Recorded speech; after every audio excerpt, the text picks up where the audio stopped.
Hey, yo, it's me. Here's a story. Smoking a blunt here. So, this is about 4 or 5 years ago.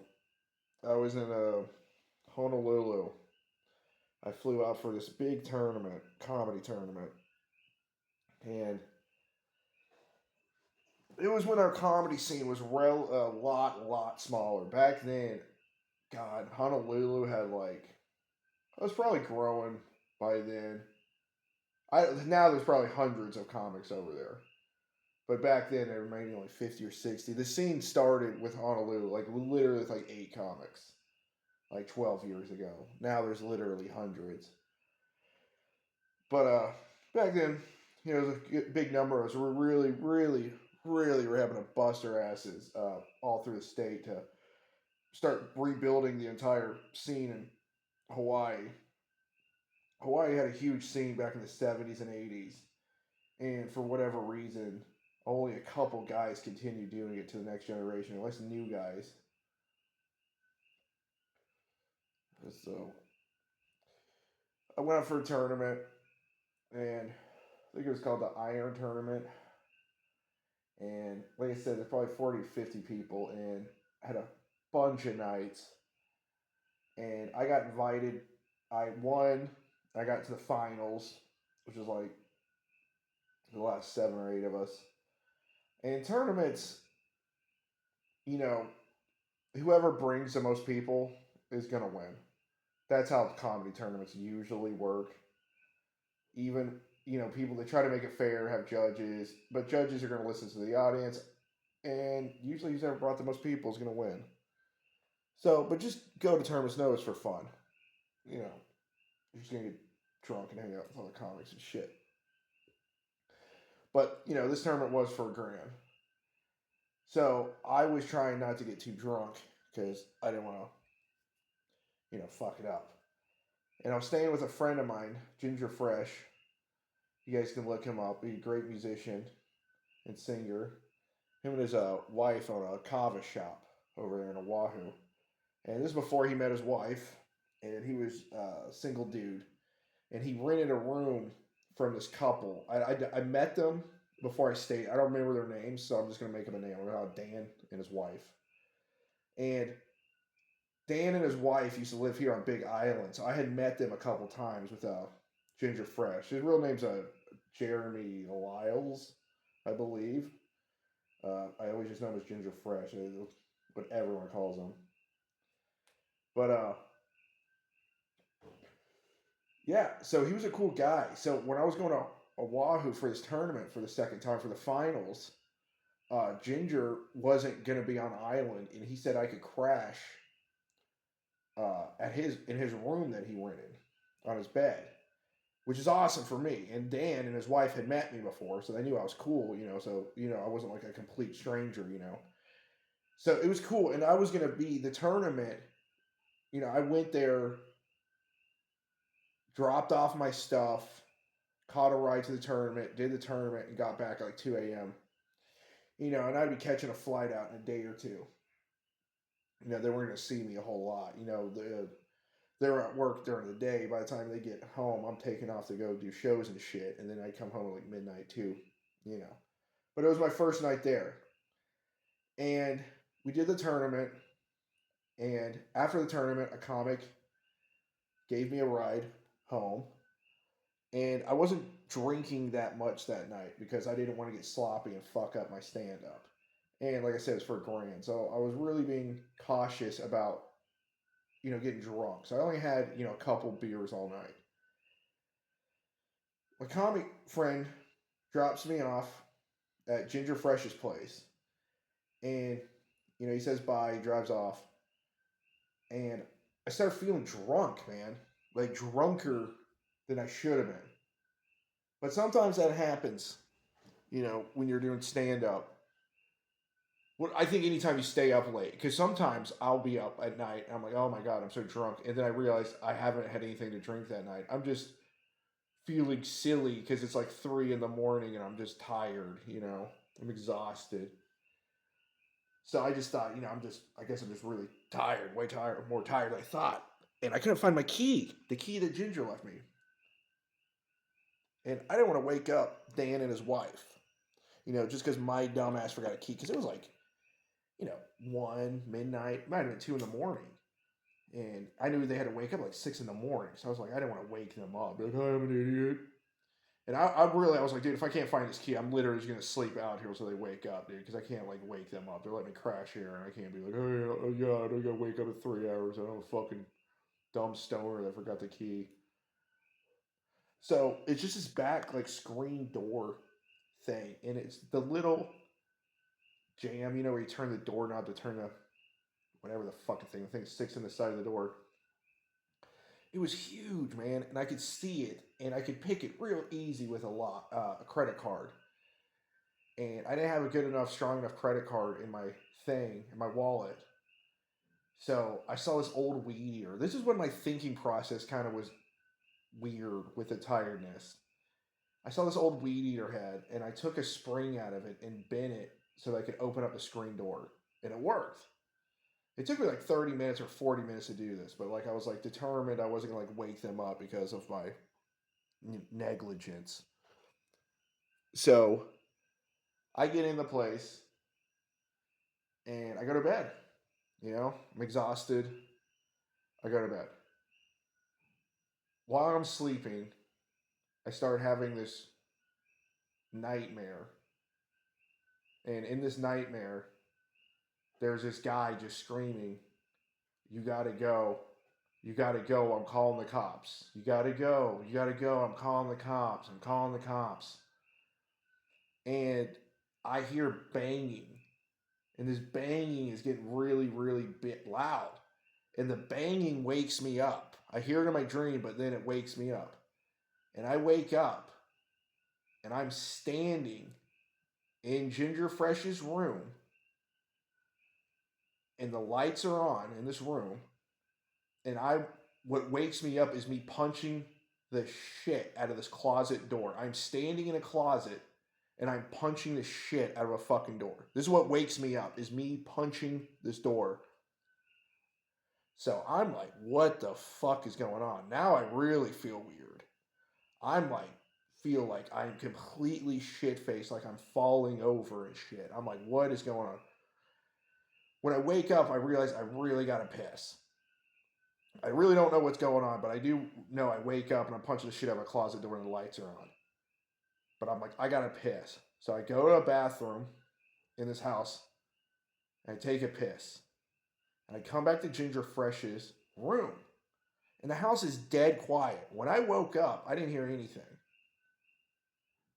But then I remembered this dream I was having about a guy saying he's calling the cops and I gotta go. And it's just dead quiet. And real quietly, I just went, Dan? I was standing in Ginger Fresh's room. I just said it to myself. I went, Dan? I heard him go, dude, you gotta go. You gotta leave. I'm calling the cops. I'm calling the cops. And I'm like, what the fuck? Like, what the fuck is going on? I don't know what's going on. All I know is I woke up in a closet punching a door. I feel really drunk. So I just start saying, I'm sorry, dude. I'm sorry, man. I'm leaving, man. I'm sorry. And I grab my marijuana. I had some weed with me. I grab my cell phone, my wallet, and that's it. I don't grab my bag. I don't grab my joke book. I grab those 3 things and leave. I don't even grab a charger. I just leave. And I'm walking around Honolulu. I'm outside now. I don't know where the fuck I am. I'm in some neighborhood in like they got all these neighborhoods. They're in these like huge valleys. In Tennessee, we call them haulers. And I'm just walking down this street. And it's like 4 in the morning. I don't even know where the fuck I am. So I call an Uber. Call it, whatever, do the thing on the phone, the app. And it's on the way. All right? Then, total darkness. I've only blacked out. I've never from alcohol. I've had moments where shit was hazy. The only time I've completely blacked out is one time in high school I took Xanaxes. One time and only one time. But at this moment, it goes just darkness. All right? I wake up and I'm in an Uber. All right? And there's this big Hawaiian guy driving me, this giant Hawaiian guy. And I wake up and he's looking at me in the rear view mirror. He's driving, I'm sitting in the back, and I can see his eyes. And when I come to, he's going, brah, where am I taking you? And I go, the airport. And he goes, yeah, I know, but which gate? Who are you flying with? And I was like, I don't know. And he goes, brah, you got one ticket? And I was like, no. Because I was supposed to be there for 2 or 3 days. This was the first night. And he goes, brah, where's your luggage? Where's your luggage, brah? And I started crying. Literally, I start crying. And I tell the guy, I don't know what's going on. I said, I don't know what's going on, dude. I don't know what's going on. And he looked at me in the rear view mirror and he goes, brah, someone slipped you something. And then darkness again. Complete darkness. Okay? I wake up out of this darkness, and it's my screaming that gets me out of this blackoutness. I'm screaming at the top of my lungs, and what I'm screaming is police, security. There is a employee at this airport that is yelling for the police, and I'm yelling louder than him for the police. I'm following this employee at the airport who's screaming for the police. This is in the airport. It's like 4 a.m. It's empty as shit. But he's yelling for security and police, and I'm yelling louder than him. He's like, police, police. I'm like, yeah, police, police. Yeah, where the fuck are the police? I need them on you. I'm screaming at this guy, okay? Blackout again. Darkness. I come to again, and there was like 6, 7 cops standing around me. I'm surrounded by police. And there's 2 or 3 security guards and like 2 or 3 employees. There's like 12 people standing around me. And they're like, where is your ticket? And I'm going, I don't know. And they go, where is your ticket? I go, I don't know. And they go, how did you get in here? How did you get in here? This is what the cops are telling me. They go, how the fuck did you get in here? I go, I don't know. I don't know. And they go, dude, you don't have a fucking ticket and you're not on camera going through security. We don't know how in the fuck you got. I was past the security. This is what the cops are telling me. They go, dude, we don't know how you got back here. You're not on camera going through security. How the fuck did you get in the airport? How did you get back here in the terminals? And I'm going, I don't know. I don't know. I black out again. I black out again. And I'm on the phone with Marty. And I'm crying. I'm standing in front of the airport crying. And I'm telling her, I don't know what's going on. I said, I don't know what's going on. And she's flipping out. She's like, what the fuck is going on? Like, where are you? And I'm like, literally looking around. I'm like, I think I'm in the Honolulu airport. And she's like, why are you at the airport? You're supposed to be staying at Ginger Fresh's house. Like, you're not supposed to leave for 2 or 3 days. I'm like, I don't know what's going on. I don't remember a lot of what she was saying, but she was obviously very concerned. And I'm just crying. I black out again. And my plane is landing in Hilo. I don't know what the fuck happened. They guess they put me on a plane. I have no idea. I black out again, and the plane is touching down. Like, you know when the plane hits that tarmac and goes, and you hear the tires squeal a little? I was literally landing on the strip, and it was like 7 or 8 in the morning, and the sun was out. And my friend was there to pick me up, Harmonica Sean, because Marty wasn't even in Hilo. She was in Kona. She was like hours away. Like, it's only like a 40-minute flight from Honolulu to Hilo. She couldn't even get there that fast. So I had a friend that lives on this side of the island come grab me. I actually saw him tonight. He actually got me stoned tonight. Harmonica Sean. Check him out. Waylon O'Phelan. The guy fucking rules. And then I was fine. And I was like, dude, I don't know. So I got roofied. I talked to some people. I told them the story. Like, dude, you got slipped something. Like, you were roofied. I don't know who the fuck roofied me. I don't know why the fuck someone roofing me. Um, I wish, my only thing is, I wish, and I didn't think of this till years later, but I wish I had called the bar I was at and told them I got roofied there. Just so they could go through cameras and look for a creep and keep a creep like that from doing it from a female, you know, and you know what the fuck psychos like that do. So I didn't even think of that till years later. But if you do get roofied, call that bar and the police and let them know about that shit so they can be on the lookout for that kind of shit. But that was a crazy story, man. That was scary as fuck. So watch your drinks out there, man. If you actually talk to your friends, dude, that shit happens pretty often, especially out Honolulu. They're known for that shit. Honolulu, it can be really fucking dangerous. A lot of people, you have no idea how dangerous that fucking city can be. But there is some real sketchy. You can get trouble fast over there. They have illegal gambling dens, straight up, like run by the yakuza. You know, they pay the bribes, but I got friends that go to them. I haven't got to go to one personally. I would love to, but and they got hookers everywhere. If you're ever over there, and they don't give a shit about hookers. Like, it's just part of the city, dude. So if you're ever over there and you want to find a hooker, just drive down Waikiki Boulevard, the main drag.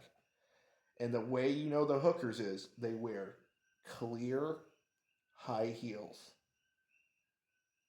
That's just the thing. So any woman you'll see walking around in clear high heels, she is working.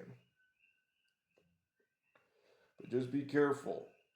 If you ever go out there and go party, everyone goes to Chinatown at night. That's where all the action is. But if you're a female, definitely go out with friends. Take care of each other. Don't leave each other. You know, if you're a guy, I would suggest for guys to go out in groups too. You know, you get a lot of rowdy military guys. A lot of them want to get in fights. A lot of mokes. A lot of tourists. You know, get too drunk. You know, it's a real party city, man.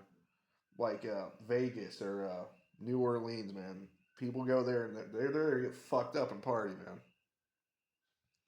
So just be careful. But it's a fun fucking city. Beautiful. Great place. But just no at night, man. Tell some more stories here. Hope you guys like that one. But it worked out. This is a one we'll talk about. Um, so I used to work at this restaurant. I believe it's still there. It's called. It was when I lived in Seattle. I worked at this place called Glows, GLO, whatever the fuck shit up in the air is. Glows Diner. And I had a friend that got me this job, washing dishes. You know, it was your regular breakfast. That's how they made all their money. It was Saturday, Sunday morning. And people would line up like and wait for like 2 hours for like eggs Benedict and French toast. And I really liked working there because most everything I did in Seattle was day labor, and that's just working in warehouses or factories. And most of that job is just really repetitive and sucks. So at least at a restaurant, I can listen to like music and there's people to talk to and shit. And it wasn't, you know, an hour bus ride to get out there. I could walk to it. And I liked it. I don't think they liked me there that much. Uh, I got along with some of the people. I probably wasn't the greatest employee, but I liked them.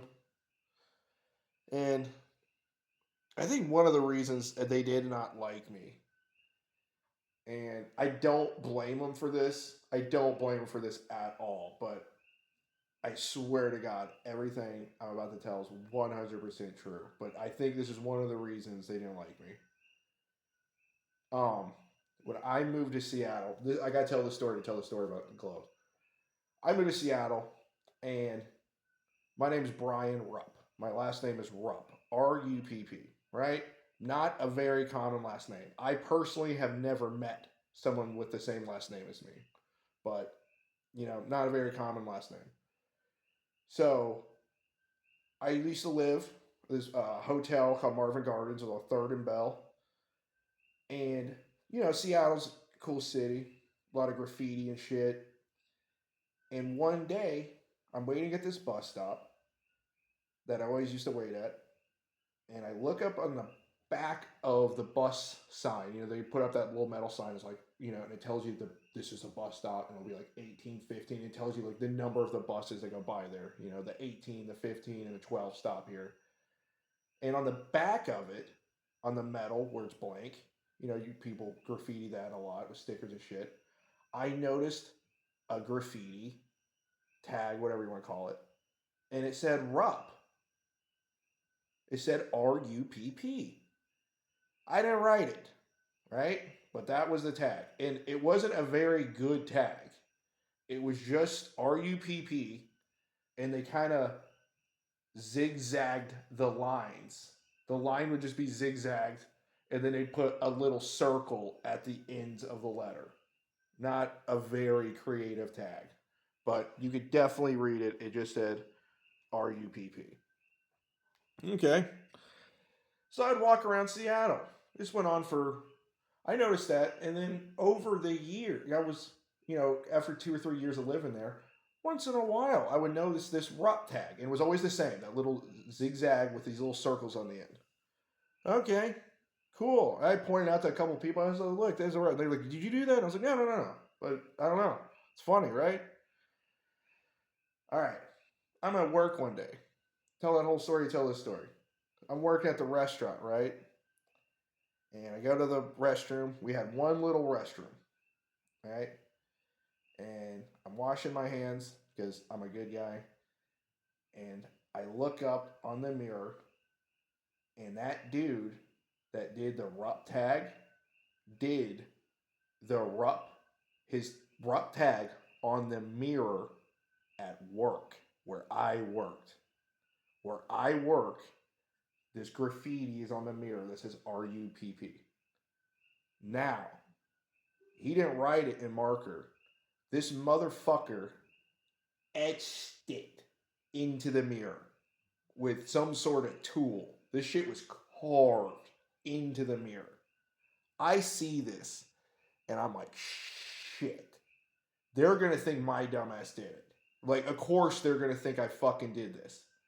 I'm like, God damn it. So it's like probably an hour later, my manager's like, did you fucking carve your name in the mirror? And I was like, no, dude, I saw that too. I told her the whole story. I've seen that tag around. I don't know who the fuck did this. And of course, I swear they never believed me. She just looked at me and was like, I swear to God, and I don't blame them for thinking. I was like a 22-year-old kid. I was kind of an idiot. And I swear to God, I think that's one of the reasons they kind of didn't like me. Because they're like, this guy's a fucking idiot to write his name. And so I think that's one of the reasons they weren't the biggest fan of me. So that, they didn't fire me, but I swear to God, they always thought I did it.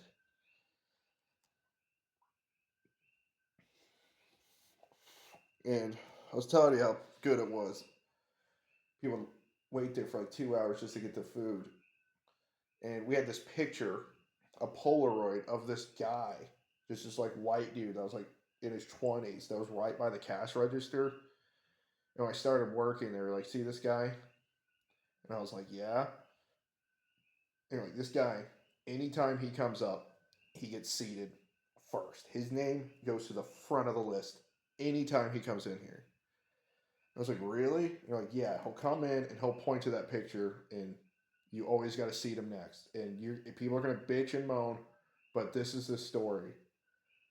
This guy, one day, the guy that had the picture on the wall and got seated first in front of everyone, supposedly, well, it wasn't supposedly, this was a story they told me. Years ago, like 5 or 6 years before this, when I started working there, this guy's picture was still on the wall. They were working and they got slammed by like a billion customers. They were in the weeds. They couldn't keep up. And in the middle of it, the dishwasher is like, fuck this, I quit. He walks out. So it's like a line cook is happened to run to the back and wash dishes. And it was like the owner was happened to be there that day doing the shit. As this is going on, the guy who's in the photo saw that going on and was like, do you guys need some help? And they go, yeah, of course we need fucking help. And he goes, I'll wash dishes. I don't want to get paid. All I want is to be able to put a photo of me on the wall, and every time I come in, I get seated next. And the owner was like, fucking deal. So the guy went back there and washed dishes for like 7 hours. Like the whole shift. Got him caught up, all that shit. And then at like the end of the shift, I don't know if he did the whole day. I think he might have did the whole day. I think he worked till they closed that day. And then when they were done, the owner was like, okay, like, you got it. Like, that's the deal. The next day, he came in with that Polaroid photo he took. They hung it up on the wall, and that was the deal, dude. And that shit was going, it was like 5 or 6 years after that. And they were still honoring it. And I was there. I got to see him do it a couple times. And the people, when we waited, like, why do you get the cut? And they'd tell him, the like, cashier, like, okay, here's his story. And after they heard the story, they're like, oh, okay, well, that's pretty cool. The place was cool, man. You still go there. I liked it. There used to be this. The real reason I'm telling the story, those two stories are kind of all right, but the real reason I want to tell the story is because when I used to work there was a total crackhead that ran the place. He wasn't the real owner. He was a manager or like owned like 10% or something like that. But he was a complete fucking crackhead. His name was Robert Wheaton. And I don't give a shit if his real name's out there. That was his real fucking name. This guy was a complete fucking crackhead, right? They would tell me stories of him like buying fur jackets and coming in and being like, I just spent $10,000 on this jacket and shit. And he would come in like he was like in his 50s and was small. He was probably like 5'7", and he used to be in the Navy. Big surprise. And he was a raging homosexual. Like, I don't want to. He wasn't like gay. He was like a pervert, like creep. Like, I remember there was this new guy that moved there and had never been around gay people. And he's like, so all gay people are like Robert? And I remember telling him, I was like, dude, no. No. No. Robert's a sick fuck. No. No. Gay people are not like that for the most. He's a sick fuck. And he would hire young. See, I was like 22 when I worked there, and I had long blonde hair, right? And he hired other young men, and these other young men that worked there, he gave them tons of money, like thousands. Would just like extra give them money and shit, right? And then he would call you to do work at his house. And my friend was like, "No, it's like legit," but like he called me to go do work at his house, and it was like stupid shit. It was like shit you could do in like 5 minutes. It'd be like, move this pile of sticks to this side of the yard. And it's like, it was this like really nice house in Seattle, and he like lived with his like husband. His husband was really cool. And and uh and then like it did that like 2 or 3 times, move sticks in the yard or whatever. And then one day he was like, I was like in the kitchen, and like his bedroom was upstairs, and I was yelling at him about something, and he was like, hey, come upstairs, I can't hear you, come upstairs. And I was just like, nah. I like yelled up to him, I'm not going up to your fucking bedroom. Like just straight up like that. And like he kept yelling at me, just come up here, just come up here. And I was like, no way in shit. And I was like, all right, I think this dude, you know what I'm saying? He's trying to get me to whatever the hell. So I quit like going over there. And then like then he started being real mean to me. He fucking this guy yelled at me one time, dude. I started crying. He came into work. I didn't actually have tears coming out. I wish I did because it'd be funnier. But this guy screamed at me one day. I don't know what the fuck I did. I did something at work to piss him off. And this guy came in and screamed at me for like 30 minutes at the top of his, like worse than I've ever been cussed out by like any construction boss I had, worse than any guy in jail or being homeless. This guy just screamed at me, dude, called me a piece of shit. I was worthless and all this shit. Just humiliating me, man. I should have just walked the fuck out. I always did. And I should have slapped him or something. And he wasn't like physically intimidating. Like it wasn't like, I was like, this guy's gonna beat me up. It was just like, all right, dude. I just wanted the job, and I was just like, no, you got to be a man to take it. But anyone ever treats you like that, just walk the fuck out of there. I always have. That's like the only time I just took a tongue lashing like that, and I shouldn't have.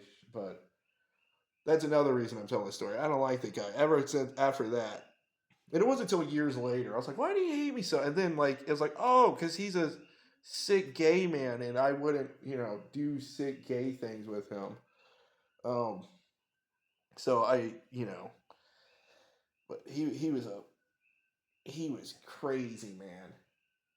I remember he would show up just like trashed. Like his only job was to like get us supplies. Like I guess he was supposed to be a manager and run the place. The owner bought the restaurant was started by this lady Glows. She ran it. She did a great job. She died. Then this guy bought it. He didn't know jack shit about fucking restaurants. He just had money. So he got Robert to run it. Robert was supposed to be running it. He tricked this girl into doing all the fucking work. And I think he told her she'd get like 2%, but she was getting fucked. I don't want to say her name because I just feel bad for her. So she was doing all the fucking work, running the place. She's there like every day, cooking, all this shit, actually running it. And then Robert, because he was such a drunken crack, like his job got reduced to just getting the supplies for the restaurant. And we just made breakfast there. It was like pancakes and waffles and English muffins, your basic shit. Eggs Benedict, that was a fancy thing they made. Bacon, just all that breakfast shit. So it wasn't like a billion different things. Robert couldn't do it. We were out of shit constantly. They were constantly making me run down to this little corner store to get, whipped cream and butter. He fucked it up constantly, man. I've never been at a restaurant that ran out of shit every fucking day like that. And one day, yeah, like I said, he would come in shit faced, and he would just walk up to the cash register and just start grabbing all the fucking money, just grabbing it all of it. And the manager, this girl, would have to be like, "Hey, Robert, like, hey, can you leave some of the money? Like, we need to like pay bills with that." And he'd be like, "Fuck you, bitch! Fucking, I'll fire your ass, you fucking dumb dyke." And he'd say everything you can imagine, man. And she'd be like, "Robert, everyone's just trying to keep their job there." And he'd be like, "We got to pay the bills, man. But you can't like keep doing this." Because he would just do this. He would just grab all the money and just leave. Like I saw him do this like a dozen times, man. And she'd have to be like, "Dude, you can't keep doing this. Like like we've got to write down the money. Like you can't just do this." And he'd be like, "Fuck you, I run this shit." And he would just start stuffing in his pockets. He would just like leave. And this one day he came in. Oh my god, he told this one kid. He would find these like homeless kids, dude, and tell them he'd give them work. And I don't know what he'd make them do for it. I remember one day this kid showed up. He showed up at like 7 when we opened at like 6 in the morning or 7, something crazy early like that. And he shows up there, and he was like, "Oh, yeah, Robert said if I came here, he'd give me a job. And immediately the server's just like, oh God. Oh, jeez, another one of these fucking poor kids. And so she calls Robert and it's like, hey, this kid's here. He said, you're going to give him a job, man. And he's like, oh, fuck. Oh, shit. He was like supposed to come in there with like groceries, like, oh, fuck. Just, tell him I'll be in later. So he just keeps avoiding this kid, dude. Like, all day. He was like, call me when the kid leaves so I can come in. Dude, the kid sat there all day till the fucking we closed. Just sitting there by himself at a table for two. And this kid was so hungry that on the tables we had little containers that had jelly, little, you'd have a spoon in it and jar, and you stick a spoon in, you could put, strawberry jelly or whatever the fuck. And we had them all the tables. This kid ate an entire one of those. The kid, I mean, like early 20s, I hope. And at the end of the day, the waitress called Robert and was like, dude, he's still here, man. You gotta you gotta do something, man. And he was like, just give him $20 and tell him to get the fuck out. So then the waitress, like, we were literally closing. She's like, Robert said here's 20 and he doesn't know about the job. So who the fuck knows with this poor kid? He probably, ugh. I mean, the guy was the same age as me. You know. And one day, Robert comes in. Robert comes in with like these four like Chicano gangsters, right? He comes up and it's like 10 in the morning. He's like, oh, hey, he's all fucked up, all cracked out and shit. He's like, yeah, I gotta get some cash and blah, blah. These are my friends. And these like four Chicano guys are just like, it was like two guys and like two like girls, but they were looked like, like little, they were Mexican like gangsters, man. And we were like, oh man, like, what is Robert got himself into?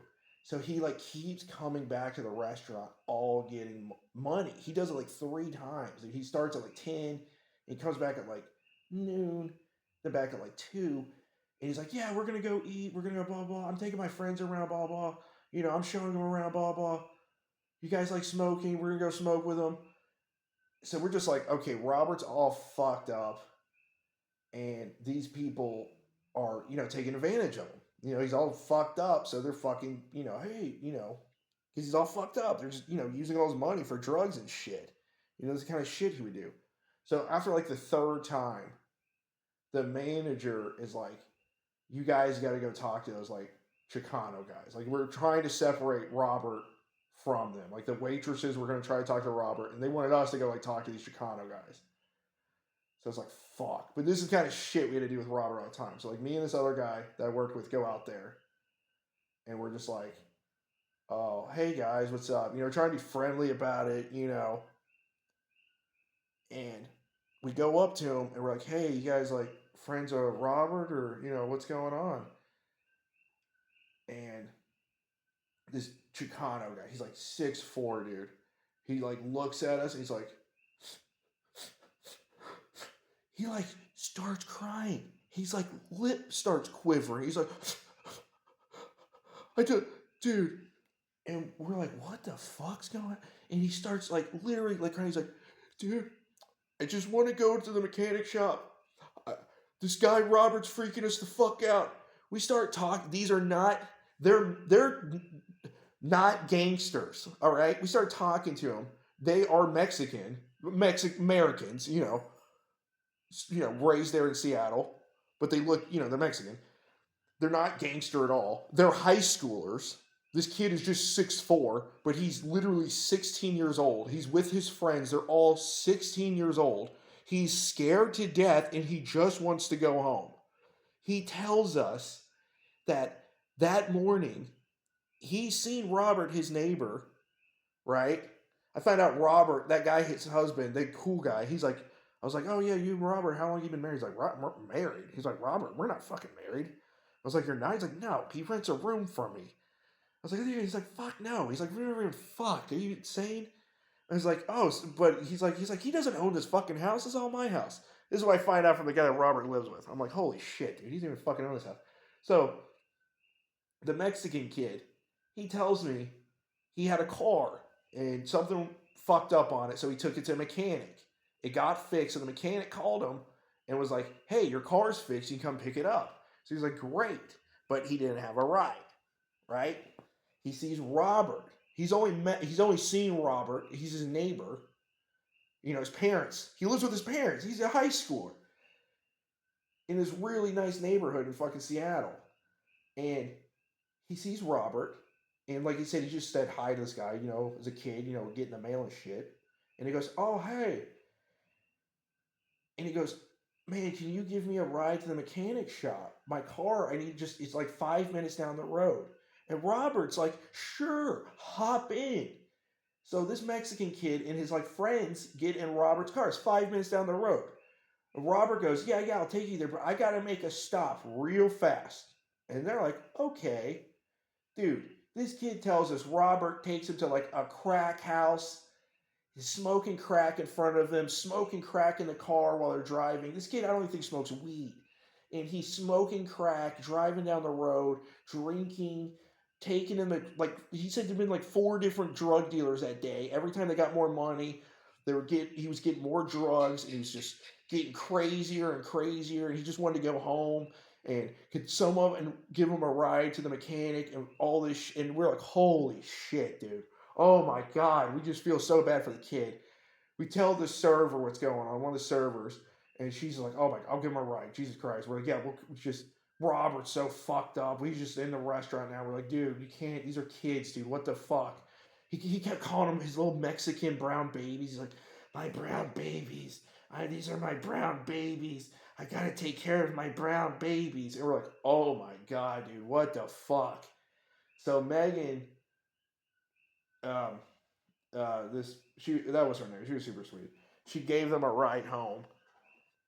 It was just like, good lord, dude, holy shit, what the fuck? And then I got to tell this last one. Got to tell this one. The Robert, man. I'm working there one day, right? I think I mentioned earlier we had one little small bathroom, and this restaurant is the smallest restaurant I've been in. It's shaped when you're inside of it like a slice of pie. The widest part is the kitchen, and it gets crazy, crazy narrow. Right? I'm not kidding you. The thing is like at its widest, I don't know, 15, 20. I don't. It's crazy small. We have one little bathroom in there, and when you're open the door, people can see you. Tables, everyone. It's that small. And it had um, a little lock, like a residential one you have with the little thing you turn on the inside, and that's how you lock it on the inside, like you would have in a house when you were a kid. So what would happen a lot was people would turn that by accident on the way out and lock it. This would happen a lot.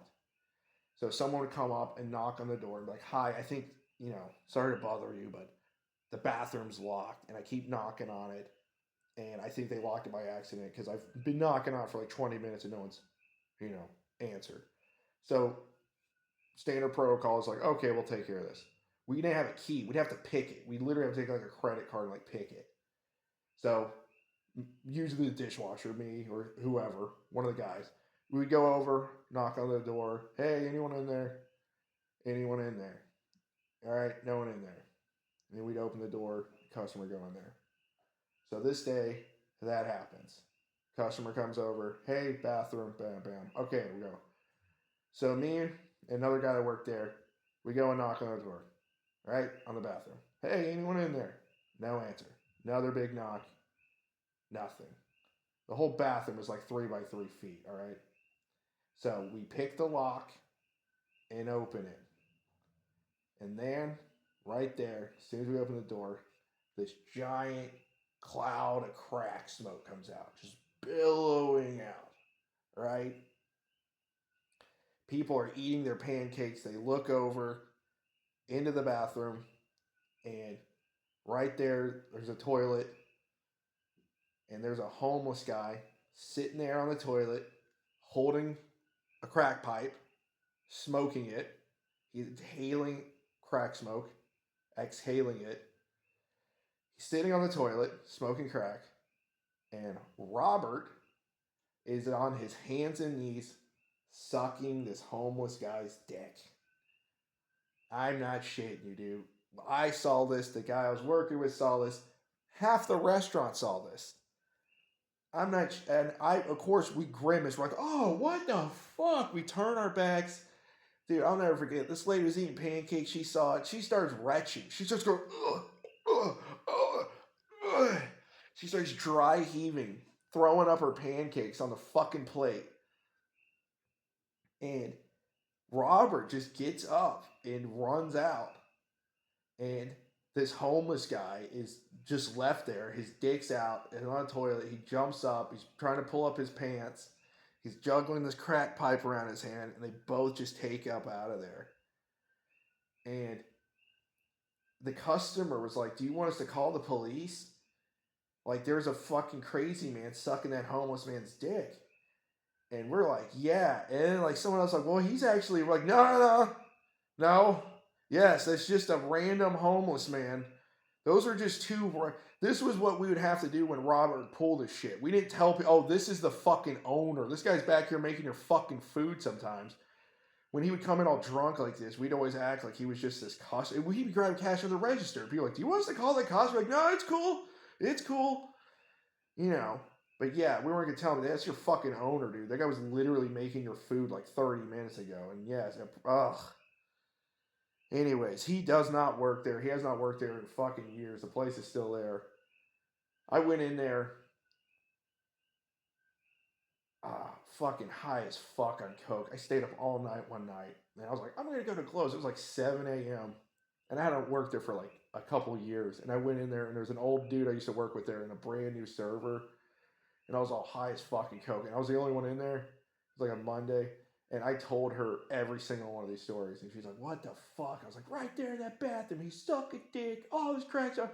And I was like, the guy that I work, I was like, "Isn't it right, man? Yeah, it's true." And he's like nodding his head, just shaking his head, like, "Yes, it's true, but God, you gotta tell everyone these stories. You really gotta tell everyone these stories." And it's like, yes, the fuck I do. All right, man. So that's that. I'll talk to you guys later.